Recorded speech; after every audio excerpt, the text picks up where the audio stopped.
So my name is Arthur Petropoulos. I'm the managing partner here at Hillview Partners.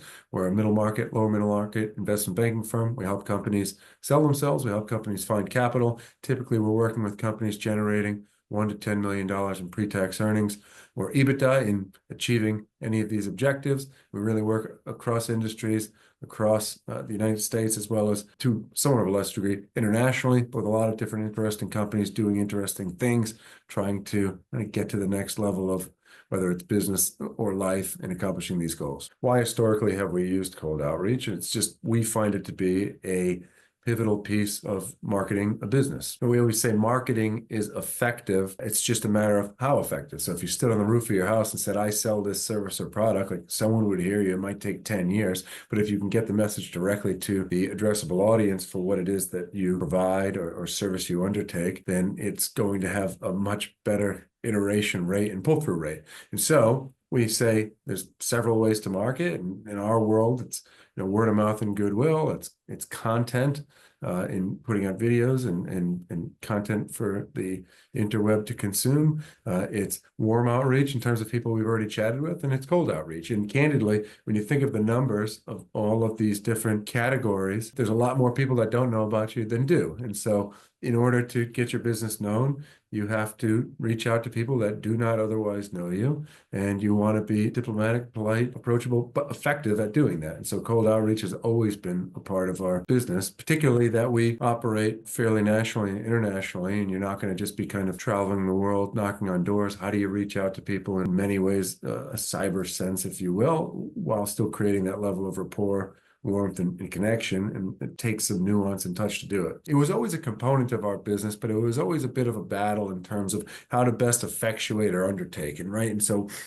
cold outreach is effectively telling someone that doesn't know you what it is that you do, the service, the product, the offering, what is its competitive advantage, why should they want it, and what's the process of getting it if they do want it. And so from our perspective, that's always been some mixture of email, phone calls, LinkedIn, in-person marketing, giving speeches, being part of associations, putting content out on YouTube, LinkedIn as well. And so prior to AICO, a lot of it, I would say, is kind of several different fishing boats, all with different lines. And in this case, I think to some extent, it's helping us bring all lines coming off one fishing boat. And so integrating AICO and its services into all of the other ways that we are reaching out to people so that it's all kind of symbiotic and it's all compounding as opposed to just kind of small fiefdoms of outreach, if you will. And so that's really what it's been a part of, is kind of bringing it more cohesively. So I'd say prior to it, it was just still a lot of the same things, but a little more kind of siloed and less fully tied together and integrated. What was the magnet for us to work with AICO?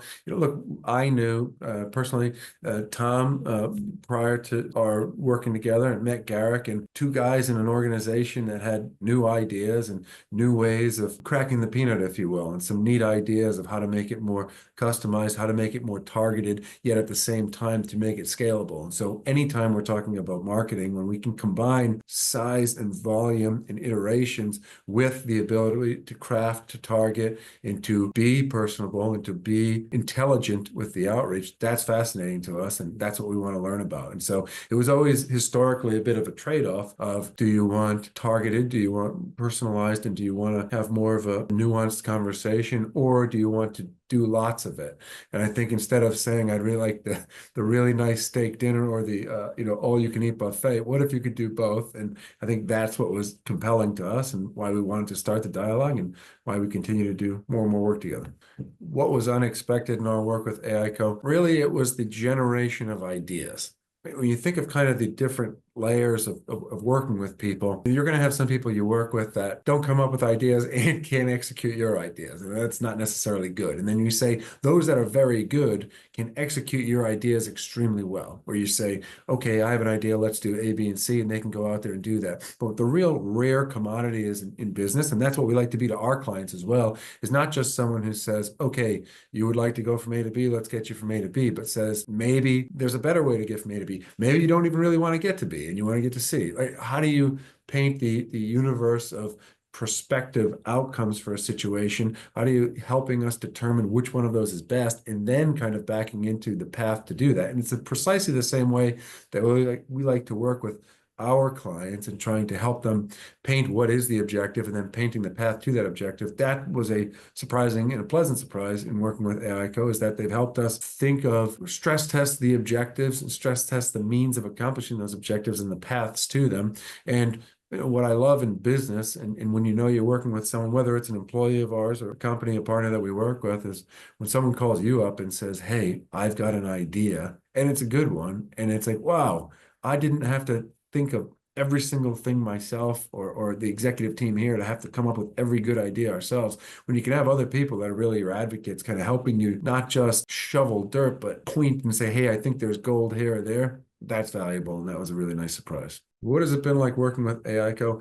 It's been a very good experience. And I don't mean good in the sense that everybody just says, yes, sir, and does what you want them to do. Because I think any strong business owner, you're going to be by nature at times a bit of a steamroller. And so you say, well, I have an idea and this is what we should do. And I think this is it. And so, but there's been a tremendous kind of give and take in thoughtfulness, in the sense that there's been times where I've had an idea and I get the email back or the call from Garrick and he says, "I don't think that's a good idea. Here's why. I think there's a better way to approach it. I think there's a more effective way to do it." And that doesn't mean everything is just a binary switch of good and bad, right? But there's a spectrum of, this could be, if you can do it good, can we do it gooder, right? And how do we mitigate risk while at the same time accomplish the objectives? And so that's really been I think the cornerstone of the relationship, is that it's a dialogue, right? I always, in any kind of, call it vendor or partner that we use with our company, I say, I don't want to work with anyone that doesn't feel like a teammate, in the sense that we can spitball ideas, throw out crazy ideas. We get pushback, which is what we want. And we ultimately kind of chisel the diamond, if you will, or polish the stone in a way that's productive, but at the same time is not just, if I were to tell someone, I want you to do exactly this, and this, and then it doesn't work. It's one thing to have an order taker, and it's one thing to have a partner in business. And that's what the experience has been like for us. And that's why we've really enjoyed it, is it's not just outsourced infrastructure, if you will. It's a teammate kind of assisting and working together in the ideation, as well as kind of the stress testing of various theses, if you will, pertaining to outreach. What have we seen in terms of results in working with AICO?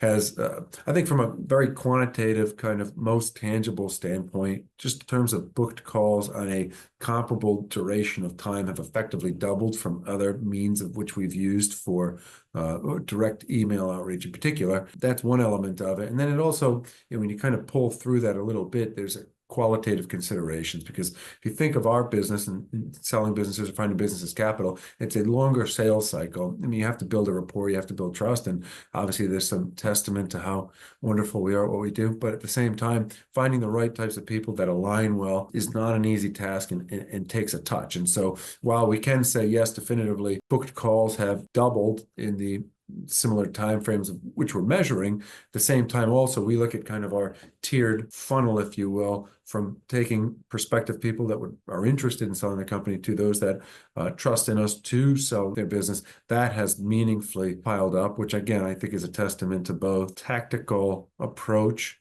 as well as kind of qualitatively understanding the problems we solve for clients, those that are well positioned for us to help, and kind of lining all of that up, right? It has to be the right message to the right audience in the right process. And really, it's kind of a chain that if you're missing one of those links, you're not going to pull anything forward. And so this has been a good combination of all of these things. And so from the very kind of visceral, tangible, we can say, doubled the inbound calls. And from more kind of qualitative, broader, longer looking situation, we could say the funnel has really effectively more than doubled once we start baking in kind of pull-through rates and conversion rates of different elements as well. Having gone through this process, what words of wisdom will we have for a past self besides, don't eat so many cheeseburgers in your 20s?